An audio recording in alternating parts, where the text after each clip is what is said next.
Hi, and welcome to Stories and Spoilers, the podcast, episode 18, Books That Taught Me Something. I'm going to be completely honest. When it comes to nonfiction books, I've always kind of felt like they were a little bit boring. I associate them with school and with assignments, and sometimes with being more sad and kind of pushing onto you, like, this is a lesson, this is a lesson. Um, but recently, especially after hitting 26, I honestly feel my mind kind of changing. I'm hungry to learn more about facts about the world, lessons that apply to my own life, my perspective. And honestly, these are some books that just kind of hit home. So I'll be sharing about three or four nonfiction books that have taught me something recently, and then maybe three fiction books that have actually taught me something, lessons that I learned from the characters, elements that really kind of shined through that I brought into my own personal life. For the fictional books, I do have them. I own them. The nonfiction books I all read on Libby as audiobooks. So I won't be able to hold them up for you, but I can describe them, and I will link all the books in the show notes below. They'll also be on my Instagram in a big post this Friday. So I'm just excited to share these books with you because they all gave me something. They taught me something. And I feel like I kind of look at the world a little differently. I interact with my loved ones differently. I interact with myself differently. And they just felt very natural. Like the lessons and things that I learned didn't feel like every page was reminding me like a how to be happy, how to treat your partner right. Like it didn't feel that way. It more felt like lessons from people's lives, statistics, facts I didn't know that I thought were really interesting. I know audiobooks aren't for everyone, but for me, audiobooks are just as fulfilling and amazing as a physical book is. And if you're running out of space or you don't have the funds to buy a book, I know I'm trying to save money. Libby's been amazing. If you have a library card, you can get the app on your phone or on your laptop, I'm sure. I use it mostly on my phone. That way I can listen to audiobooks wherever I am for free. They have really new books as well. So this is not an ad. I just think they're an amazing resource, especially in this economy.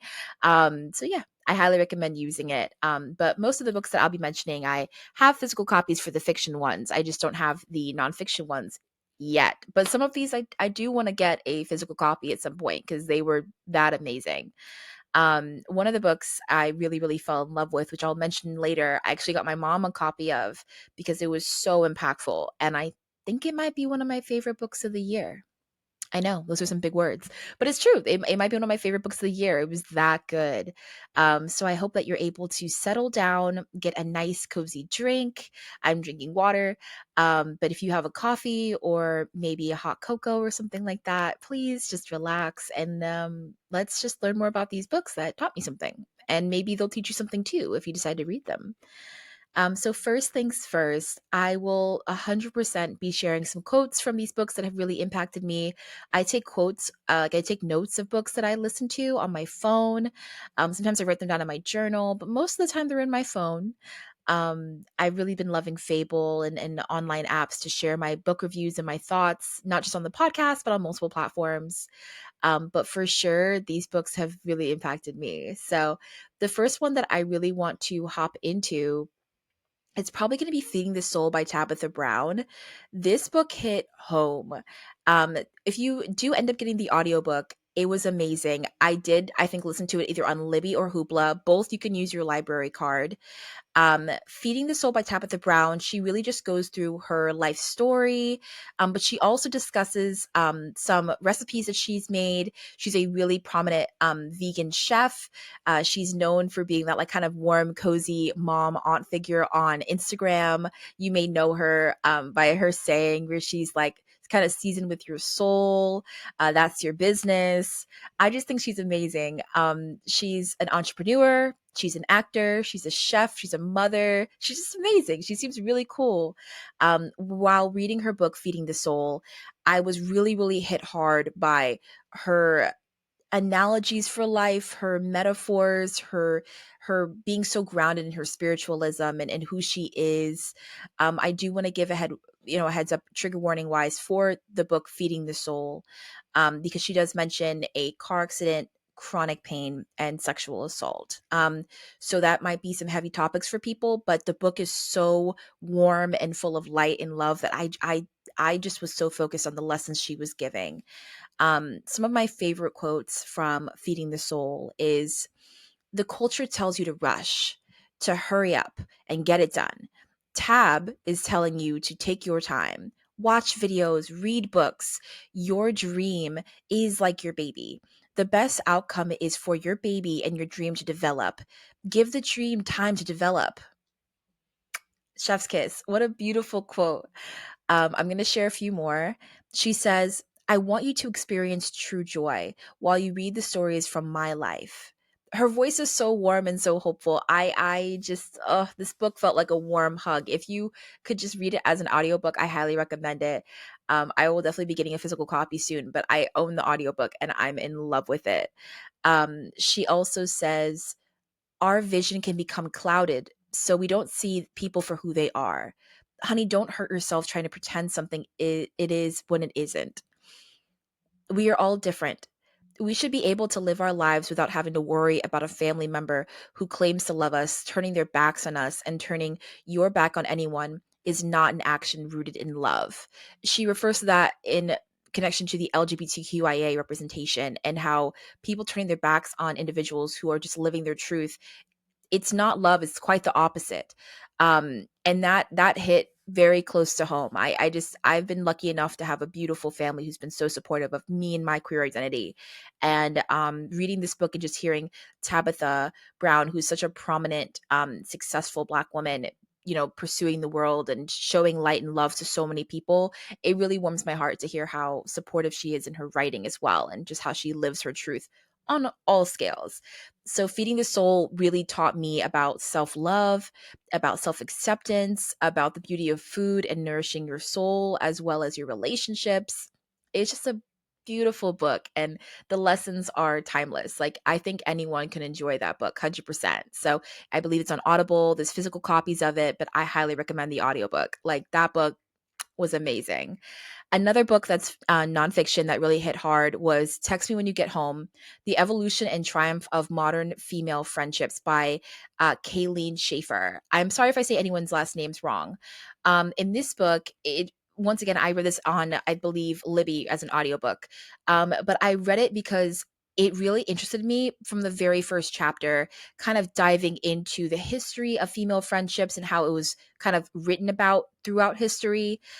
She specifically references a 17th century poet named Catherine Phillips. And in this quote I wrote down, she says, 17th century Catherine Phillips, a poet, created a society called the Society of Friendship. They shared poems, and Phillips wrote poems about women and their friendship, things I was never going to learn about. I found this book so beautiful and complex. She also shares how friendships, especially between women, are so deep and personal, and on some level, sometimes even deeper than romantic relationships, because they last forever if you're really lucky. And some friendships may be for like a season, but you gain something from that friendship during that time. You learn a lesson from that friendship, and it's so impactful to your entire life. Schaefer also shares about facts about the Golden Girls and Mean Girls and Heathers, and how these films and how these shows impact society's view of female friendships and how we even live out our female friendships. So, kind of like chicken or the egg, like which one affected your reality, right? Did you watch the Golden Girls, or did you watch one of these movies, and did that kind of persuade you on your views of what is a mean girl? Like, what is a nourishing friendship between women?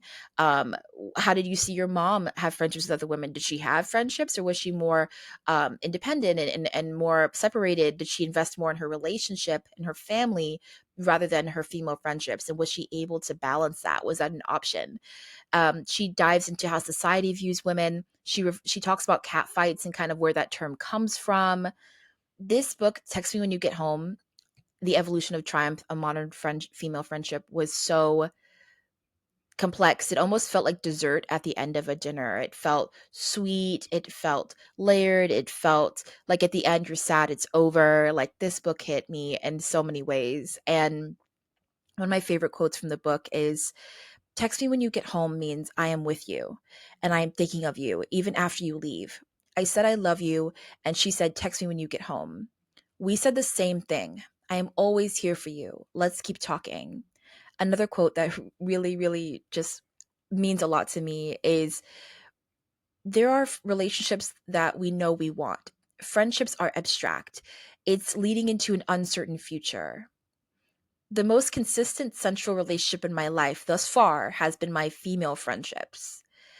Man, like I just feel like it dives into so many other elements of girlhood and growing up and the beauty of being able to have a friend to call. And even though romantic love is very important, like there are just so many like obstacles women face and all communities face, and I just feel like friendship is prominent and it's so important, up there with family and friends and your relationship with yourself. Friendship is really important to have another perspective. She also discussed an element that I thought was really cool, how she broke down the complexities of how women view other women and what does it mean to be a true friend. What is that competitive nature between women? Like, where is that coming from? Are we rooting for each other? What does a girl's girl mean? I feel like I'm hearing that a lot nowadays on social media and on things like The Bachelorette, how girls will sometimes say, like, you're not a girl's girl. I just think that it's one of those things where, like, how do we define these things now? Like, is it your opinion or is this like legit, like a long-term point of view of what female friendship means? Like, what are we evolving into? This book made me think about all of that. And honestly, it just kind of made me want to call my friends and hold them close and like and really just talk about what's going on in their lives and just listen and like pour into them. That's what this book really reminded me of, is that closeness of like a slumber party and sharing secrets and growing up together and seeing each other get married and pursue careers and pursue our dreams. A really good friend of mine had a movie showing recently, like an indie movie showing, and being able to take photos of her like on screen and like rooting for them and like being able to talk after the movie and just I'm so proud of them and like all of that combined, the joy of it all, like that is the beauty of friendship. And I've been friends with her since we were in middle school, so that was just a really beautiful relationship. I'm sorry if you hear my cat meowing in the background. Nana, Nana, you want to come here? Okay, well, he'll come back when he's ready. He's my unofficial co-host. So yeah, two books that really hit me hard. But Text Me When You Get Home, I highly recommend reading it. I loved the audiobook. It felt like a voicemail from a friend. So that was just a wonderful, beautiful experience. Another book I have tons of notes on is You're Not Listening: What You're Missing and Why It Matters by Kate Murphy. Wow. Like, let's just let that sink in. Like, the title is You're Not Listening.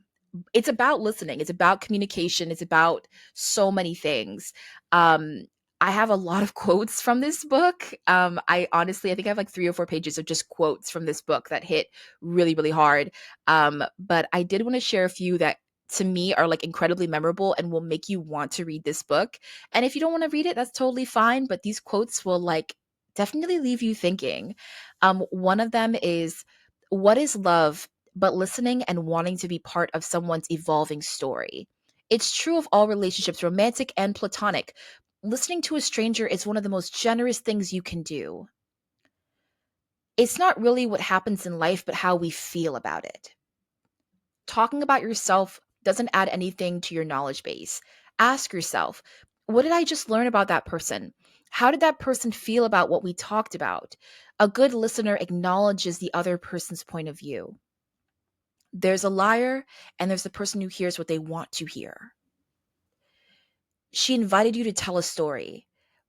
That line, she invited you to tell a story, it made me think about this podcast and how I feel whenever we have guest episodes and being able to hear other people's point of view and why they wrote that book or why they read that book and how it made them feel. I want to hear people's stories, and I feel like books are just a segue to that. And it's so beautiful hearing other people be just as passionate about pages and the stories that they kind of transport us to, an experience we share, but it feels secular when you're in it. That's just the beauty of books, and that's the beauty of listening and communication. I also took some special notes that I really just wanted to share with you guys, my listeners, directly from this book.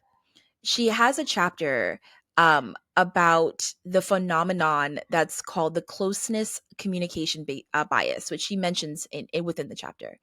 And she says that Williams College and University of Chicago did a study where two married couples who didn't know each other sat back to back, and they would repeat kind of statements that their partners had made. Two of the people were strangers, two of the people were married, and they would say things like, "You look different today." And then the couple would hear what was said, and they would interpret what that comment meant.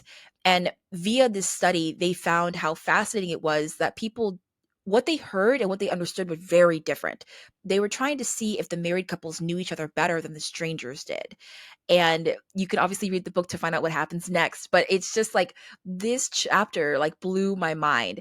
She also discusses introverts and intelligence and the misconceptions about listening and communication, and how people assume smart people are great listeners or introverts are great listeners, and that's actually not true.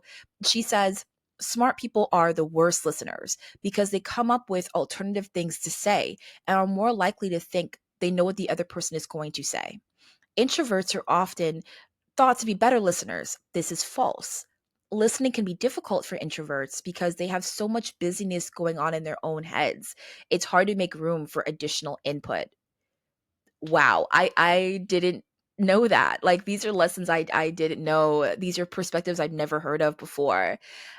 She shares that there is a complexity to how we say things and how others perceive them. And if you just sit back and you're quiet and you're listening to what someone says for long enough, if the conversation is just 80% them just layering their opinions and their thoughts on you, that's okay every once in a while, but it's no longer a conversation. It's more just like a one-sided it's just a one-sided kind of perspective.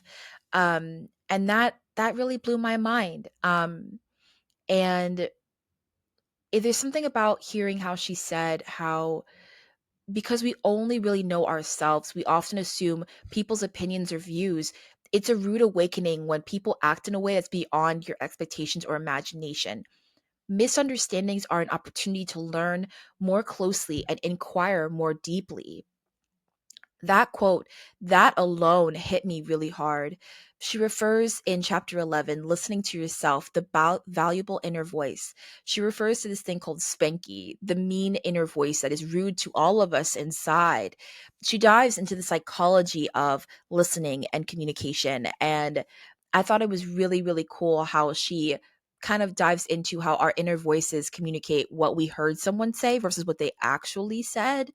um there is a doctor who she kind of interviews. His name is he's a psychologist, and his name is Charles Fonio or Fonrio. I'm so sorry if I say his last name wrong. But he says that we're talking inside of our heads, like we're listening to ourselves in our minds. And he has a book called The Voices Within. And he says that a lot of children talk to themselves and kind of have these conversations with themselves. And as an adult, he talks to himself sometimes, and he has these conversations with himself, and he's able to understand his opinion a little bit clearer. And I found that interesting in the book. She also says how if you have to listen to someone remotely, do it over the phone rather than text, because 38% of someone's feelings or attitudes are conveyed better via their tone of voice. So if you've ever done like a phone call with someone and you feel like you could really understand them better and like their emotions and what they were trying to convey, that is accurate. Phone calls are a really good way of being able to understand someone better if you are able to and just get that point of view. Um, but I just felt like this book really taught me about this perception of listening actively and being really present in a conversation. What pulls you out of a conversation and why? And why does a certain person in a conversation make you feel full and another person makes you feel empty, like you feel like you have nothing left? Where are these emotions coming from? It was just so interesting. And I just thought it was a really, really cool perspective. So those were three nonfiction books that really hit home and that I thought were really interesting.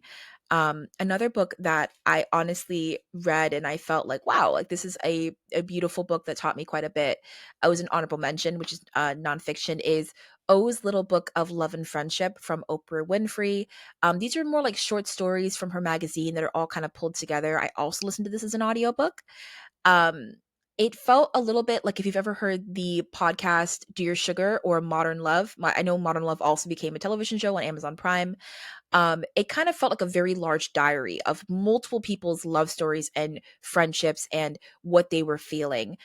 Two short stories really hit me hard, which was Four Alarms, which is about a couple who got married in their mid 20s and them growing old together, and um, kind of how they were more ready for their wedding versus their marriage. And it felt a little bit more humorous and lighthearted. And it was the first time I ever read a book where it discusses aging in a way that's it's just so natural and it's something to look forward to. And their wedding anniversary, they ended up just spending it on the couch in like sweatpants and taking Advil, eating takeout. And there's something about enjoying the mundane elements of life.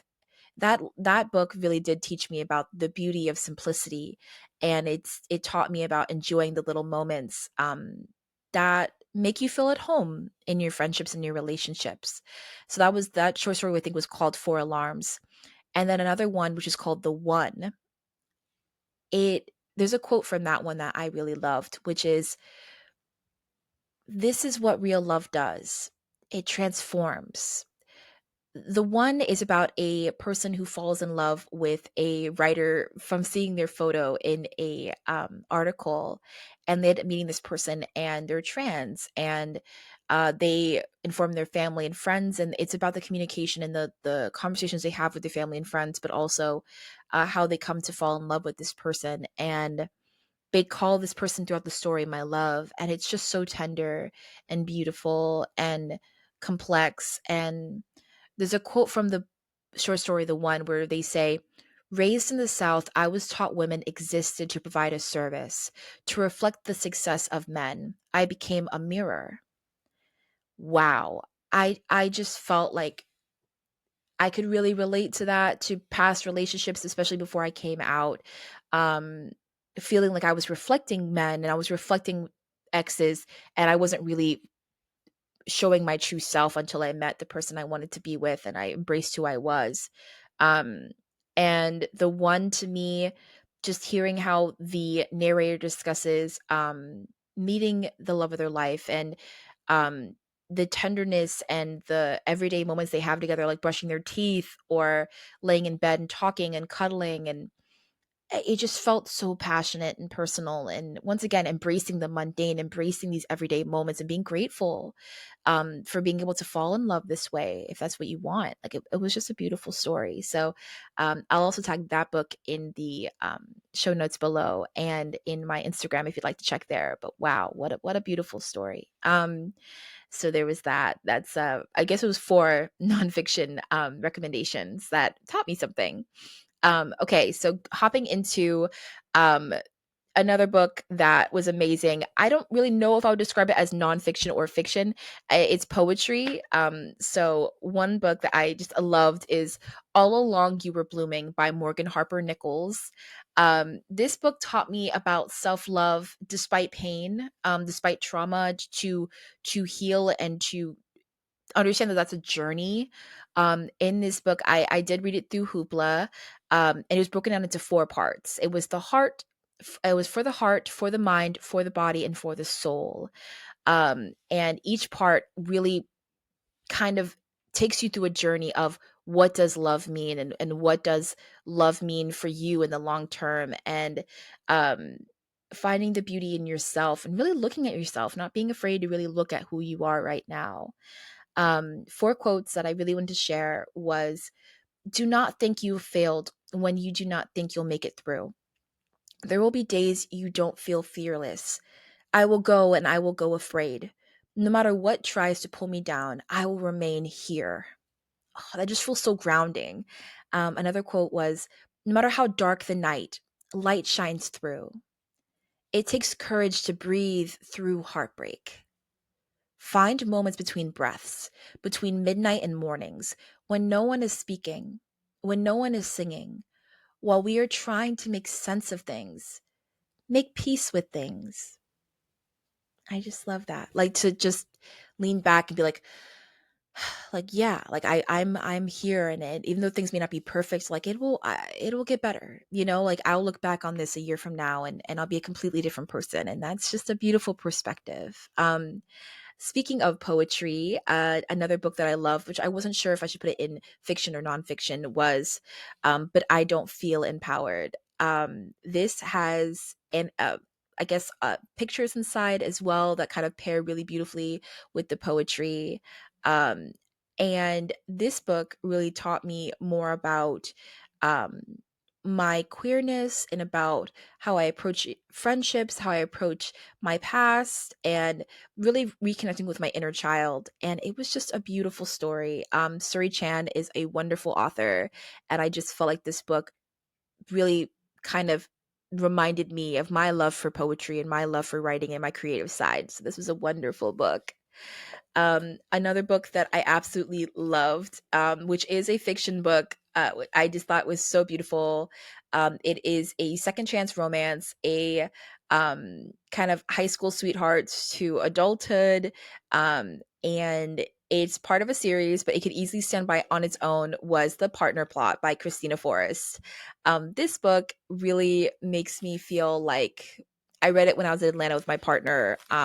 Going to see the Tinashe concert last month, and while reading it on the flight, I loved The Neighbor Favor as well, which is part of this series. Each book is it's three sisters, and each book is one of the sisters' love stories. The Partner Plot, it it follows a couple reconnecting in Las Vegas by chance. They were together in high school, something happened, they broke up, and they meet up by accident in Vegas, wake up the next day, and they're married. And they end up faking their relationship, this marriage. They really are married, but it was a mistake. They end up faking it for their families, and they end up falling in love again. I have grown to love second chance romances. I feel like there's a tenderness to it, there's a vulnerability to it. This book taught me a lot about communication and putting yourself out there, and I just loved how this couple approaches kindness and friendship and putting yourself out there despite being scared. Just a beautiful story. Oh, I can't. Christina Forrest is a magician. Like, when it comes to writing, she just swoops you right in. What a beautiful story. And then the last book that I really want to mention is Out on a Limb by Hannah Bonam-Young. This is surprise pregnancy, which I have never experienced, but it's surprise pregnancy, it's friends to lovers, it's, I guess, a little bit of a slow burn, even though the spicy scene is quite early in the book and there's tension 100%. It does feel like a slow burn because they begin to fall in love versus a one night stand. And I just felt like there was a lot to be said for how each chapter really is like the pregnancy moving forward, disability representation, um, and just discussions of grief, discussions of, being vulnerable and about what you would expect from a relationship and how to build a family and what that means for you. And it just was not afraid to be vulnerable and honest. And I just love that. I feel like Hannah Bonham Young has a way of really showing what it feels like to fall in love 100%. And that was just a beautiful exploration of it. And it taught me, you know, there's always a second chance. There's always room for love to grow. So, what a beautiful story. Those are some books that taught me something. Please feel free in the comments to tell me some books that taught you something. And I hope that you stick around for more episodes in the future. Have a great day.